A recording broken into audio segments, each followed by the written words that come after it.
சரி, இப்போ ஏன் ஒவ்வொரு சிவன் ஆலயத்திலுமே நந்தி இருக்கிறாரு அப்படிங்கிறதுக்கான கதைய பார்த்துருவோம்.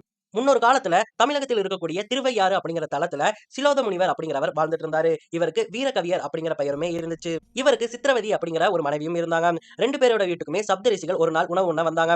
உணவு உண்ண வந்தவங்க, உங்க வீட்ல குழந்தைகள் இல்லையா அப்படின்னு சொல்லி கேட்கவுமே, இல்ல எங்களுக்கு ரொம்ப நாளா குழந்தைகள் இல்லாம நாங்க கஷ்டப்பட்டுட்டு இருக்கோம். எங்களுக்கு குழந்தை வரம் இல்ல அப்படின்னு சொல்லவும், சப்தரிஷிகள் கோவமா நாங்க குழந்தைகள் இல்லாத வீட்ல சாப்பிட மாட்டோம் அப்படின்னு சொல்லி கிளம்பி போயிடுறாங்க. இதனால சிலோத முனிவர் ரொம்பவே சோகமாயிடுறாரு. அதனால அவர் என்ன பண்றாருன்னா, சிவனை நோக்கி 1000 வருடங்கள் ஒரு கடுமையான தவம் இருக்கிறாரு. அந்த தவத்தின் வாயிலா சிவன் அவர் முன்னாடி தோன்றாரு. அப்படி தோன்றிய உடனேயே சிலோத முனிவர் என்ன கேட்கிறாருன்னா, எனக்கு குழந்தை வரம் இல்ல, எனக்கு குழந்தை வரம் வேண்டும். அதுவும் உங்க அம்சத்துல நீங்களே எனக்கு குழந்தையா வந்து பிறக்கணும் அப்படின்னு சொல்லிட்டு கேட்கிறாரு. அப்படியே ஆகட்டும் அப்படின்னு சொல்லிட்டு சிவன் சொல்லிடுறாரு. அப்படியாக ஒரு நாள் வேள்வி செய்யறதுக்காக நிலத்தை சிலோத முனிவர் உழுதுறாரு.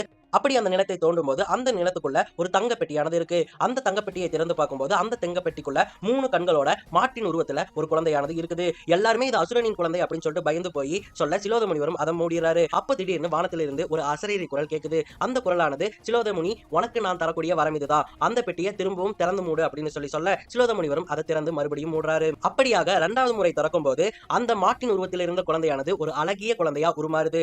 அந்த குழந்தைய சித்திரவதி கிட்ட கொண்டு போய் கொடுக்க 2 பேருமே அந்த குழந்தைக்கு நந்தி அப்படிங்கிற பெயரை சுற்றி வளர்க்க தொடங்குறாங்க.